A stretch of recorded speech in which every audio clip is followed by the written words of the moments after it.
everybody, welcome to a new video, new vibes on my YouTube channel. You're always welcome to my YouTube channel. My name is Keionna, for those of you who don't know. And as always, please make sure you guys are signed in to YouTube to subscribe to my YouTube channel. Click the notification bell to join the notification crew and sprinkle some love on that like button to better help this channel grow. Last month in July, we read YA contemporary novel The Astonishing Color of After by Emily X.R. Pan for Reading Out Loud Book Club. Let me know in the comments if you guys have read this book. I know many of you are probably familiar with this book because it was released back in 2018 and it was on everybody's TBR back then. I think I'll forever be a fan of YA. Truly, I will never get tired of this genre no matter how much I mature. The premise of the story in short is our main character Lee's mother, who battled with depression, recently committed suicide, which is the trigger warning. Lee mistakes her mother for a very unique bird that is called a red-crowned crane, which is a native bird to most Asian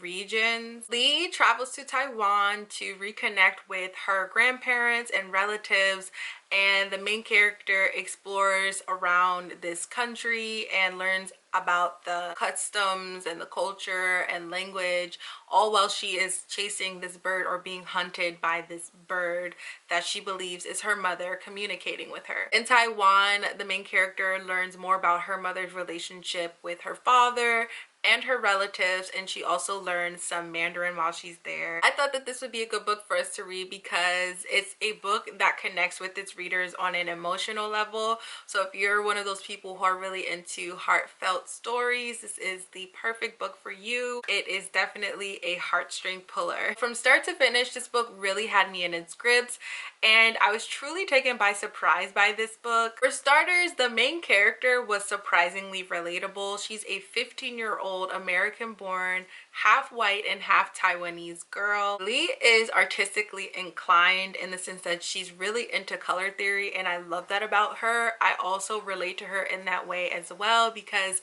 I loved taking color theory when I was in college. That was probably one of my most favorite classes I ever took in college. I see myself a lot in the main character because of her thought processes. She's an overthinker, as some may call it, like reading facial expressions and relating everything back to her art and recalling various memories. Another thing that surprised me about this story is that not only is it a story about grief, but it's also a story about love.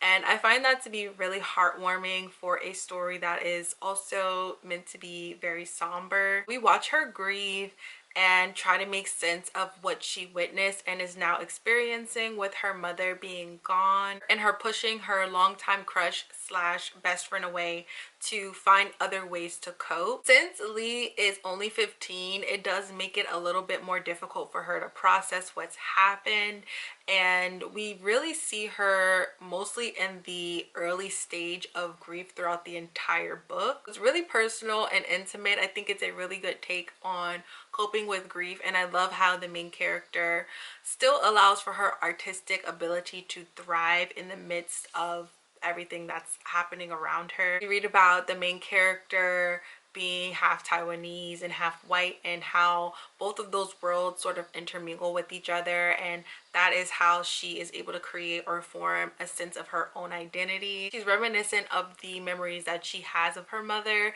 and for me it was really eye-opening watching the process of somebody in grief, just because I've never witnessed it up close or that in depth before. I feel like I really become proud of the main character towards the end of this book. She's a really talented artist, and it's really admirable how she transformed her pain and grief into this beautiful art all throughout the book. I can tell the author truly worked hard on this book until she got it just right. This is the first book on suicide that I've ever read, and I promise you I will always remember this book. This book has over 100 chapters. It has like many short chapters, and I kind of actually really enjoyed this style of writing. It's rare. First of all, I don't think I've ever read a book that had over 100 chapters, and it's rare that books have really short chapters nowadays. So that was something that I really liked about this book. That is all for our July book club pick. I hope you guys enjoyed this video. If you did, please make sure you guys leave me white heart emojis in the comment section down below. If you made it this far, let me know that you guys are here.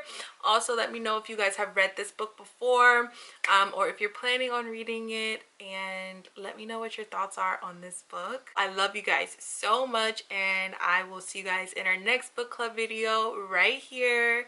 So stay tuned, and I'll talk to you guys soon.